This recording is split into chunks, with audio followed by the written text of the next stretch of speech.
Hello everyone, this is Dr. Shushma Sarila, consulting homeopath at Fidelis Homeopathy. Today we are doing the second part of the fibroid series, which is nothing but infertility or pregnancy problems in fibroids. So if you are someone who is wanting to get pregnant or wanting to have a conception, or if you're someone who is unmarried and you're recently going to get married and you're thinking about babies, then this video is for you. There are certain conditions where there is abortion due to fibroids, where there is conception problem due to fibroids, and there is also another condition where even though we have fibroids also, there is conception, there is implantation, and there is also normal vaginal delivery of the baby. So what are these conditions and how these fibroids will affect your pregnancy or the fertility issues we will be dealing in this video. Why are we dealing or why are we doing this video as such? See, we have a lot number of patients who are coming to us, especially unmarried people and also people who are recently married who are looking for conception or having pregnancy problems. So in order to answer their questions and also in order to educate people on the fertility issues regarding fibroids, we are doing this video.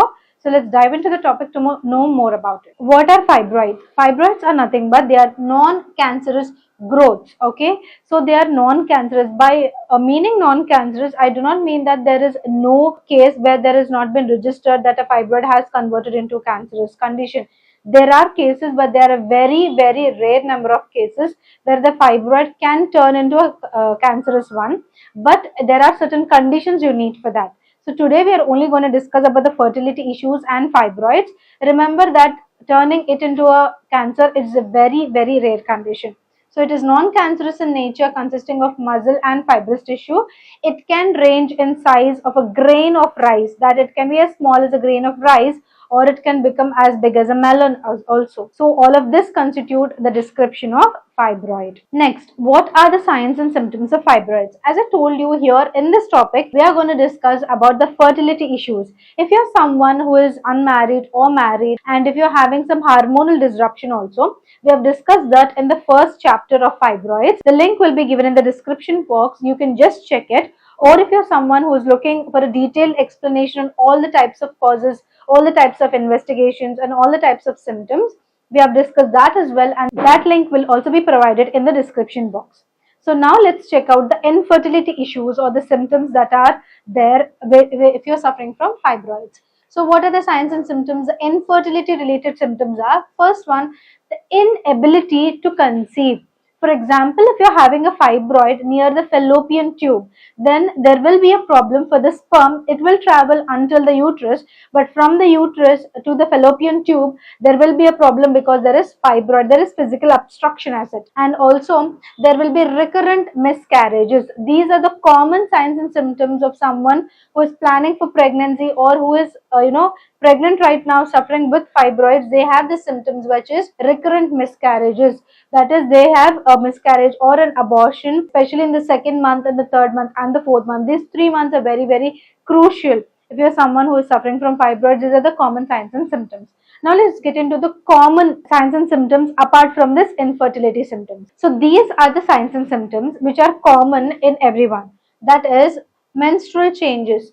See, if you're someone who doesn't even know if you're having fibroids or not, to evaluate it, just listen to all of the signs and symptoms. You will be knowing if you have fibroid or not. And also, if you're trying for pregnancy and if you're not able to conceive it, and if you are trying for pregnancy, you are conceiving but you're not able to withhold the baby, along with those symptoms, if you're having these symptoms, then it can be because of fibroid. The first symptom is menstrual changes.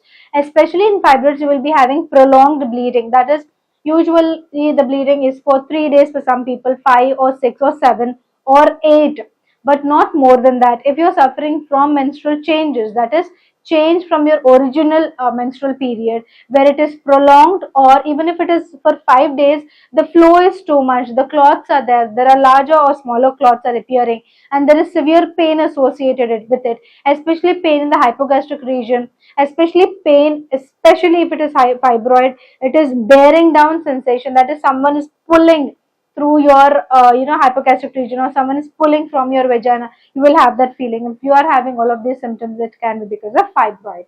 And apart from that, you will be having pressure symptoms. What are pressure symptoms? If the fibroid is large enough, it can fall or cause pressure on the rectum, leading into painful defecation. And also, if it is falling anteriorly, it can fall on the urinary bladder where you will be experiencing pain during micturition or pain during urination.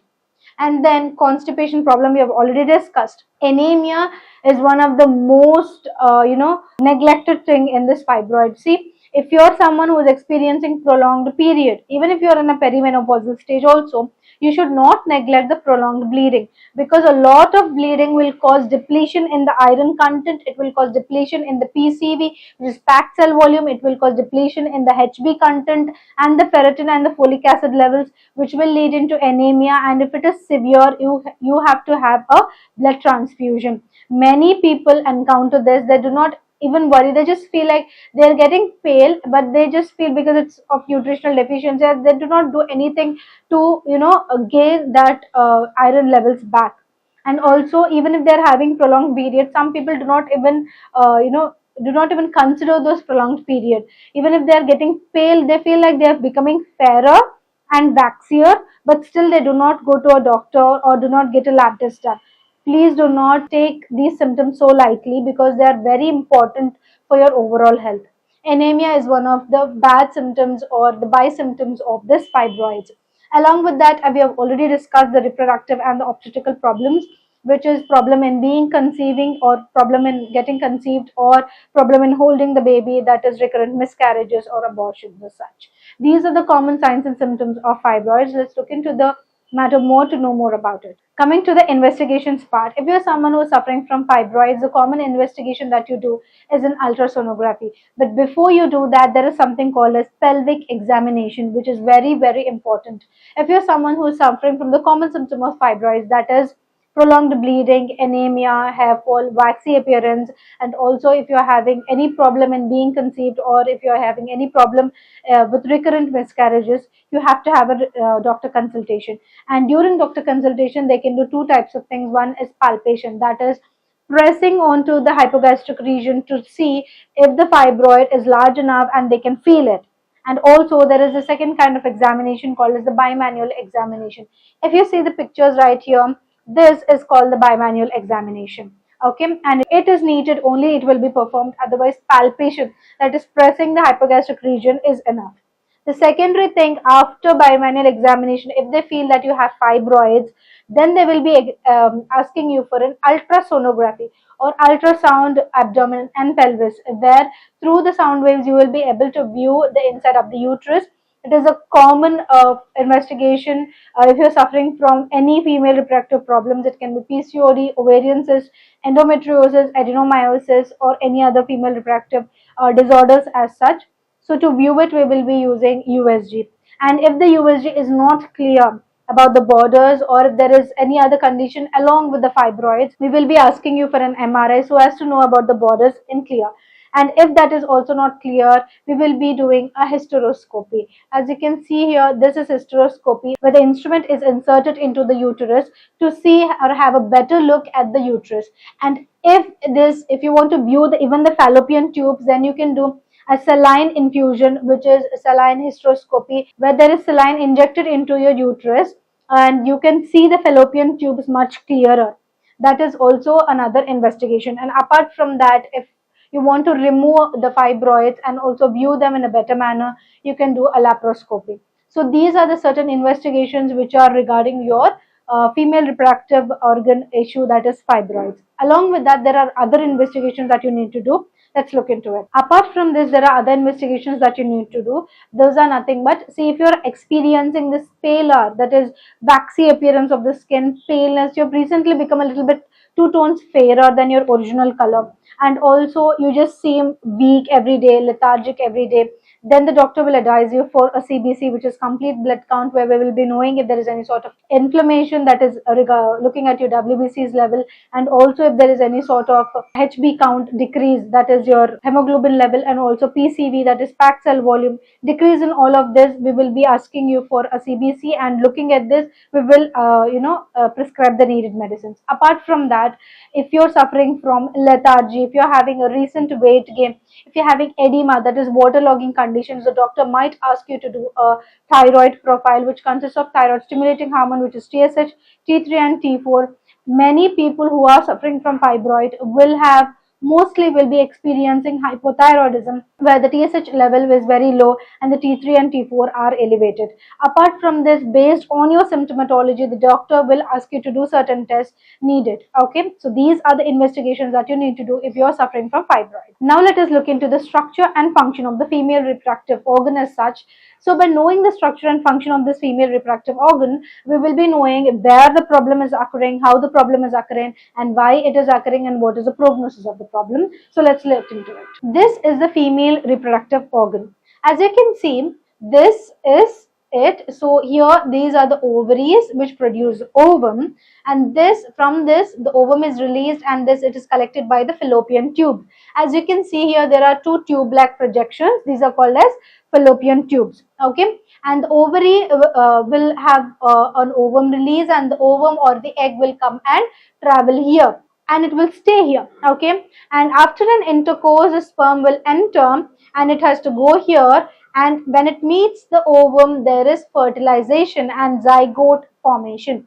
This is a normal phenomenon, and the female body is preparing herself for pregnancy every month. Usually on the 14th day the ovum will be released, and also apart from that, if there is no intercourse, or if there is no fertilization, the ovum, which is supposed to become zygote after in contact with the sperm, will not become a zygote. It will travel down, and along with it the endometrial tissue, which is preparing in thickness, which is becoming thick so as to hold the baby, will also come down. That is nothing but menstruation. Okay, so this is the normal thing happening in the uterus. Apart from that, you have to understand that uterus has three linings, which is the outer lining, the middle lining, and the inner lining. The inner lining is called the endometrium, the middle lining is called the myometrium, the outer lining is called the perimetrium. Okay, and depending upon the layers of the uterus, the fibroids are located. And also uterus is very susceptible to the female hormones, which is estrogen and progesterone. The endometrial thickness, so as to hold the baby, that thickness, whatever is it's growing in size, is because of the female hormone. So if there is any fluctuation in the female hormones, it can lead into fibroids or any other female reproductive organs. If you're someone who is suffering from female reproductive organ diseases and you want to know about hormones in detail, we have already done a video on that, which is called as hormones and fibroids. We will be giving you the description in the link below this video. You can check it out also. So here you have known the structure, and here you have known the function of the uterus as well, that is to carry a baby. Whenever there is no baby, there will be menstruation. Now let us get into the causes and risk factors. See, the causes are not the causes for fibroids. Fibroid causes are different, but here we are talking about the causes for infertility, or causes for your recent or recurrent miscarriages. So what are the causes? First is physical obstruction. The main reason why you are not able to carry a baby, or why you are having recent or recurrent miscarriages, is that there is physical obstruction by these fibroids. Second thing is the distortion of the uterine cavity. If the fibroid is going inside the uterus, there is the shape difference in the uterus, which is causing this pregnancy related problems. Apart from that, we have cervical changes if there is a fibroid near the cervix, and also this cervical fibroid can cause differences in there are normal bacteria or flora in the vagina. Okay, these are very common, like we have the bacteria in the gut as well. Okay, under certain pH levels and under certain hormonal levels, they are good for us, or they are maintained like that. But if there is any disruption in the hormonal level, or if you are having a fibroid, this gets disrupted, new bacteria, different diseases arise, and the good bacteria become bad, where there is yeast infection, where there is bacterial infection. All of this are occurring because of fibroid. And impaired implantation. If you are having fibroids, there will be problem in implantation. That is, when the zygote is formed in the fallopian tube, it will come down and attach to the uterine cavity, right? When there is a fibroid, this implantation, this attachment also will not happen. So these are some of the causes. And let us look in deeper about the other causes as well. What are the other factors? That is nothing but increased uterine contractility. See, whenever you are experiencing menstruation, to let go of the uterine contents, the uterus will contract to let it out. Like the menstruation, the endometrial layer is letting out, the ovum is being thrown out. But if you are having a baby, the uterus should not contract. But if you're having a fibroid along with the baby, because of the fibroid, the uterus will start contracting, leading to miscarriages or abortions as such. Okay. And then hormonal and molecular changes. If you're having fibroids, you might have experienced hormonal changes, and hormonal changes in turn cause fibroid. So this is a cycle. If you're having these, then it will be a problem for your pregnancy. Apart from that, inflammation in autophagy and microbiome changes. If you're having fibroid, you will be having changes in the vaginal flora, and also not only that, you will be having changes in the body where there is inflammation. That is, what is inflammation? Your body is reacting too much to a normal thing, and it has started behaving like you have some sort of infection, where there is heat generated, where you're holding on a lot of water, you become fat even though you're not eating a lot. All of these are the causes of inflammation. Any disease which has itis in it is inflammation. Okay, these are some of the causes for recurrent miscarriages, and you're not able to conceive because of the fibroids. Here we will be discussing why you're having these abortions or why you're not able to conceive. First, we will be discussing about it one detail. First one is physical distortion and obstruction. See, for example, this is the uterine cavity, right? And these are the fallopian tubes. If you are having a fibroid near the fallopian tube, okay, so it's obstructing the fallopian tube, right? So we have an ovum here which is waiting for the sperm. We have a sperm here which is waiting to meet the ovum. It is coming up, but it is not able to meet the ovum. So you will be having conception problems, especially if there is a fibroid near the fallopian tube. Apart from this, if you're someone who is experiencing fibroid near the uterine cavity, so this is the fibroid and it is growing slowly. What will happen? This is the normal uterine cavity, right?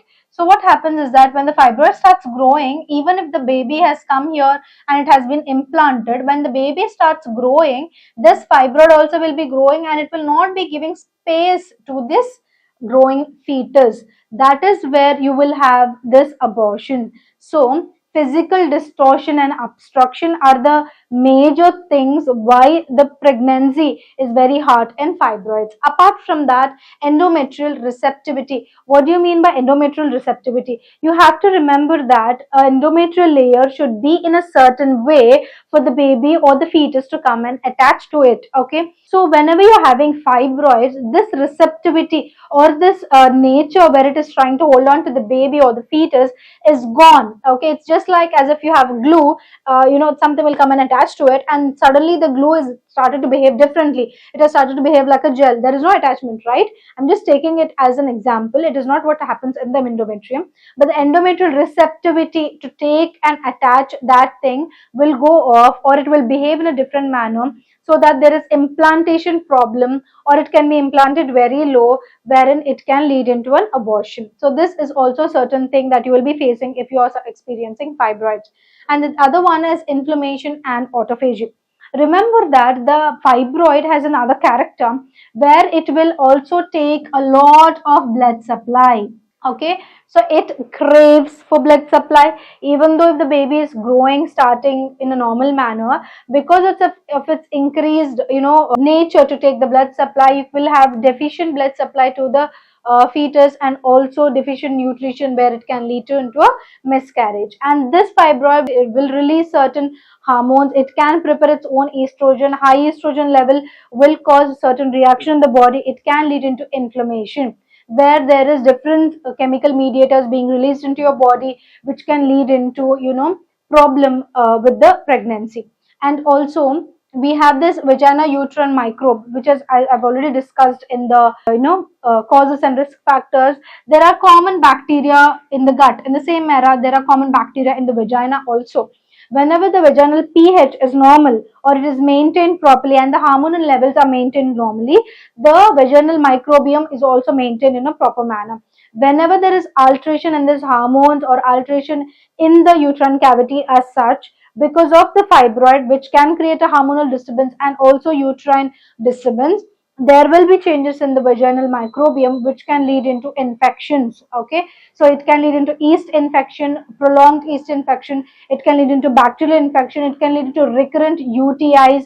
All of this can happen. Because why it can lead into UTI? Because that is a different system and this is a different system.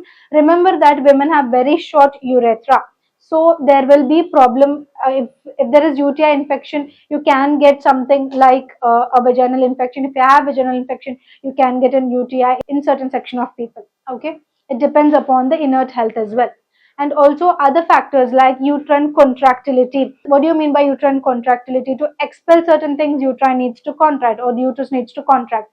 Whenever you are having a baby, if the uterine contracts, you will be experiencing abortion. All of these changes are happening in the uterus because of the fibroid. If I tell you that you will be having all of these problems with fibroids, it is only 50% of what I'm explaining. The other 50% people or the other 40% people will not experience any sort of changes in their pregnancy or will not experience any sort of symptoms also. So what kind of people will not be experiencing these symptoms? On what kind of people will have a healthy conception or will conceive easily and also will get a pregnancy easily, even though they are suffering from fibroids? Let's look into the topic more. Now let us get into the types of fibroids to know more on how it will impact the pregnancy process. As you can see here, this is the female reproductive system and these are the fibroids. Let us discuss in detail about each fibroid and its impact on pregnancy. So we have already known that the uterus consists of three layers, right?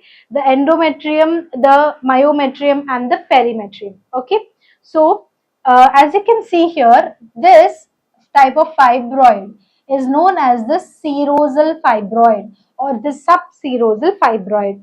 So this fibroid usually grows outside the uterine cavity or the outer lining of the uterus. Okay, usually people who have their pregnancy, they get conceived, they have good pregnancy, they have good delivery. Even if they're having fibroids, usually they conceive in this kind of fibroids, even if they're having it. Okay, so this kind of fibroid will not interfere with the space because uterine cavity, as you can see, is normal, and also it will not interfere with other processes like conception, implantation or the growth of the baby. Okay, just we have to make sure that this subserosal fibroid will not grow in larger size, because if it grows a little larger, it can develop a stalk. Okay, it can develop a small stalk like we have in plants, and it can fall or it can give pressure symptoms on the rectum, which can lead into painful defecation, or it can anteriorly fall on the urinary bladder, which can cause painful micturition, which is also called as painful urination. Okay, so if you're having someone experiencing subserosal fibroids, nothing much to worry in the pregnancy. Just you have to make sure that the fibroid size is not large. Okay, it is very small, and also it is not growing abnormally, and that your hormonal levels are normal. Okay, if you're maintaining this, you can have a good pregnancy. But if you're someone who is suffering from intramural fibroids, which is fibroids which grow in the mid layer as of the uterus, okay, so if these are very small in nature, or even if they are multiple and very very small, like a grain of rice, or a little smaller, that is 1 centimeter, it might not affect the uterine cavity.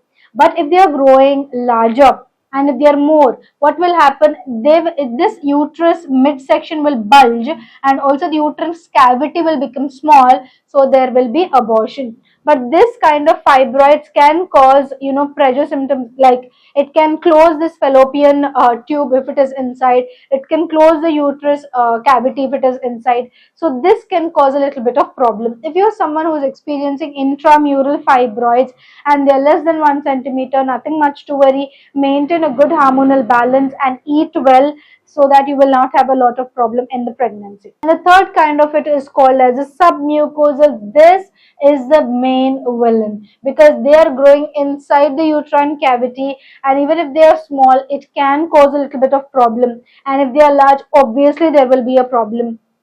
So the submucosal fibroids will obstruct the uterine cavity. If they're growing near the fallopian tube, it can obstruct the conception as well, that is the meeting of the sperm and the ovum as well, and it can cause a lot of pain also. So if you're someone who's experiencing submucosal or intramural fibroids, they're very small, very very small, less than 1 centimeter, the intramural, nothing much to worry. Maintain it properly. If they are submucosal, then you have to consult the doctor on a daily basis, so that you will have a proper pregnancy. But if you're someone who is experiencing subserosal fibroid, make sure it does not grow in size, and also make sure that your hormone levels are good, so that you will not develop a lot of other fibroids also. So these other types of fibroids. The other type of fibroid is called a cervical fibroid. Usually it is stocked somewhere here and it is coming here. The fibroid has a stalk inside the uterine cavity. Okay, it can cause a lot of pain, especially during intercourse, and also it can alter the vaginal microbiome. So if you're someone who's experiencing fibroid in the cervical region, it is better that you first get rid of the fibroid and then go for or plan for pregnancy, because it will cause a lot of problem during delivery, and also it will cause a lot of problem even during pregnancy also. Next, coming to the conventional treatment part, which is the allopathic form of treatment, or the Western form of treatment, as we say so. If you're someone who's experiencing differences in the menstrual cycle, or if you're someone who's experiencing conception problems or pregnancy related problems because of this fibroid, if you visit a gynecologist, they will be usually suggesting you for oral contraceptives, or for POP pills, or IUDs, or GnRH antagonists. Remember, here we are not talking about people who are married or have had their children, or people who are unmarried. Here we are talking about a specific section who wants to get pregnant. So if you're someone who wants to get pregnant, or planning for pregnancy, oral contraceptives, they have contraception in their own name, you can't do that, right? Second thing is, you can't use an IUD, because obviously that is also for contraception and also it is not useful.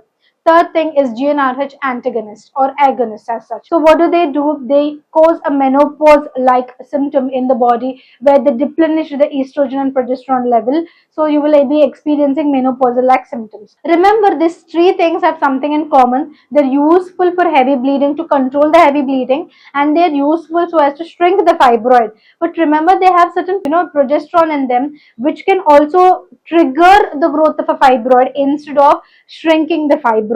So the pathway is to shrink the fibroid, but it can also sometimes trigger its growth. So you do not actually have a cure for fibroid in the conventional form of treatment. And if you're someone who's planning for pregnancy, you're not only looking for shrinking of the fibroid, you're looking for pregnancy options as well. So you need a medicine which will shrink the fibroid without giving you side effects, and also without giving you any problem during pregnancy, and also something that will not mess up with the hormones. Okay, and then they will be advising you for NSAIDs, which are non-steroidal anti-inflammatory drugs, which are usually prescribed for pain. They do not do anything to shrink the fibroid or to decrease your menstrual symptoms, but they will be only dealing with pain. If you're using NSAIDs for a longer period of time, you will be experiencing gastric symptoms, which is acute gastritis, and also if you are experiencing acute gastritis, or it can be converted into chronic if on a longer run, and also it can cause nutritional deficiencies. Apart from that, if you're someone who's experiencing a lot of pain and having a big fibroid, they would advise you for myomectomy, which is taking out the fibroid as such, preserving the uterus. That is what you should be looking for if you want to have a pregnancy.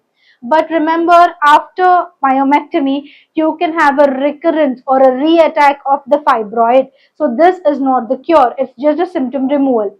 But if you're planning for pregnancy, hysterectomy is not even in the option, because they will be removing the uterus as such. So these are some of the options in conventional form of treatment, where there are some backdrops of it, where they are not able to cure the case, where there is no proper cure agenda, where there is no proper health improvement, and also there can be chances of recurrence. But you need a medicine which will cover all of this, and that is nothing but homeopathy. Coming to the homeopathic form of treatment, here the medicines are utterly safe to use. First thing, there is no side effects for the given medication. That is the other thing. And also the recurrence in homeopathy compared to allopathic form of treatment, or compared to the conventional form of treatment, is very low. So if you're someone who is taking homeopathic medications for your present condition of fibroids, the recurrence rate of it is very, very low compared to the conventional form of treatment. And here we will be offering you with fibroid shrinkage, where the fibroids will start to shrink, the menses will start to get better, your anemia will start to get better, where you are having good blood, and also apart from this, you will have overall improvement and less recurrences. All of these are happening without any side effects, and it is utterly safe to use. So if you're someone who's experiencing fibroids, do try homeopathic form of treatment for your fibroids or for your hormonal imbalance as well, because it balances your hormones also. By balancing the hormone, and if the fibroid doesn't grow, it will start to shrink. The medicine given will start to shrink it, and the reoccurrence also will not occur. But if you're just concentrating on shrinking the fibroid, the hormonal imbalance will be there. Again, it can cause fibroids. If you're someone who's experiencing hormonal imbalances, we have already done a video on it. You can come and check it in the description box. The link will be given. So holistically, it will cure your case. It will relieve the symptoms, and further recurrences can be prevented in homeopathic form of treatment. Next, coming to the precautionary part, remember, no matter what sort of treatment you're taking, precautions are very, very important to prevent it on a first thing. Second thing, to reduce the size of it. The first and foremost precaution that you need to do is having a good healthy meal, because dietary changes are very, very important for your hormonal well-being and also for the growth of the fibroid. As you can see here in the picture, we have divided the plate into 4 parts, right? So the first part will constitute your greens, your fiber, your micro elements, okay, and the vegetables. The second part will have two, 1/4, that is 2/4 parts, wherein we will have a little bit of serving of good fats. By good fats, I mean nuts and seeds like almonds, cashew, walnut. You can have macadamia nuts, you can have hazelnuts, you can have pumpkin seeds, watermelon seeds, sunflower seeds, sesame seeds. All of these constitute flax seeds especially, and all of this will constitute under good fats. Apart from fat, you should have 2 servings of protein, which it will include fish. It can include vegan form of diet like dal, especially if you're staying in India or Asia. And then it can also include paneer, tofu, rajma, or it can include chole, beans as such. All of these will come under the protein part. Remember, if you are experiencing any sort of female reproductive issues, do not take red meat, which includes mutton, lamb, beef, and pork, and do not take soy products as they increase estrogen dominance in the body. And in the last part, you will be having the carbohydrate part. The carbohydrate can be rice, it can be your rotis, or it can be any sort of carbohydrate that you consume along with your original, fats and your protein. So make your plate into 4 portions every time you eat, and eat it in this manner as I've told you, so that you will have a reduction in the fibroid size and your hormones also will be good. Apart from that, what you need to do, you have to maintain a stress-free life, because stress triggers the hormonal imbalance, which in turn triggers the fibroid cause. So, in order to maintain a stress-free life, even if you're experiencing stress, try to have or do stretching, do yoga, do meditation and pranayamam, and eat good food. Apart from that, you need to have a proper sleep cycle. Especially women of reproductive age need to have at least 9 hours of good sleep for your hormones to work well. And then if you're someone who is experiencing female reproductive organ diseases, and then people advise you, just random people advise you to go for a workout, and then you just go, you run on a treadmill, and then you do certain workouts where there will be severe pain suddenly. See, if you want to work out, have a doctor consultation. Based on the location of your fibroid, the workout should be designed. Do not do workout if some random person suggests you. That is not advisable. So these are some of the precautions that you need to follow if you are experiencing fibroids. What happens if you neglect fibroids? First thing, pregnancy will be a problem. Second thing, the number of fibroids can increase. Third thing, fibroids can associate or cause other diseases because of the hormonal disruption or because of estrogen dominance. They can lead into endometriosis, adenomyosis, they can lead into PCOS, or they can even lead into cysts. So if you're neglecting this, overall health, because some fibroids will have the tendency to produce their own estrogen, which can cause estrogen dominance in the body, leading to overall body depletion or health depletion. So do not take lightly if you're experiencing menstrual irregularities. If you're someone who is experiencing fibroids and watching a video, if you want to have a good cure for your symptoms as such, you should be choosing Fiticus Homeopathy. In Fiticus Homeopathy, we have 2 kinds of consultation options. One is online consultation if you're staying far away from the nearest branch of Fiticus, and in-person consultation if you're staying near the nearest branch of Fiticus. In online consultation, we have 2 options. One is the audio consultation and the second one is the video consultation. you can approach us through either one of it. And also, after the consultation has been done, and if you're having any sort of investigations already done, you can share it with us. After the case taking and the doctor consultation, the medicines will be delivered to you, especially to the online clients. Home delivery will be done. If you're staying in India, it will take 3 to 4 business days for our medicines to reach your doorstep. If you're staying in USA, it can take 3 to 5 business days. Across the globe, it can take 4 to 8 business days. If you want to contact us, you can contact us to the given number here, either through WhatsApp, either through call, or either through message. Okay. And if you want to know more about Fiticus Homeopathy, you can check our website www.fiticus.com. If you are experiencing any sort of fibroid issues, infertility, or female reproductive diseases like endometriosis, adenomyosis, chocolate cyst, or hemorrhagic cyst, PCOD, PCOS, dysmenorrhea, which is painful periods, if you're looking for cure, Fiticus Homeopathy is the answer. Why is it that you should choose Fiticus Homeopathy? Because Fiticus Homeopathy stands for highest chance of health. Here we follow 3 principles. First, the reason for doing this video is itself because of the high and good amount of success rates that we are having in this female reproductive organ diseases. Second is the transparent treatment, where there is no gray area between the patient and the doctor. We will be discussing you in detail about your prognosis. And the third thing is the personal care. The personal care here at Fiticus is really top notch. The reason for this video is because of the personal care. That is because in persons or the online clients have asked us so much of questions that we wanted to do a video in order to convey it and also in order to educate other people. So the personal care, we will be discussing in detail all of your myths. We will be busting it and we will be educating you. So if you want to choose cure, if you want to have an answer for all of your diseases, Fiticus Homeopathy is the answer. So choose Fiticus Homeopathy if you want to choose cure. Thank you. Fiticus Homeopathy.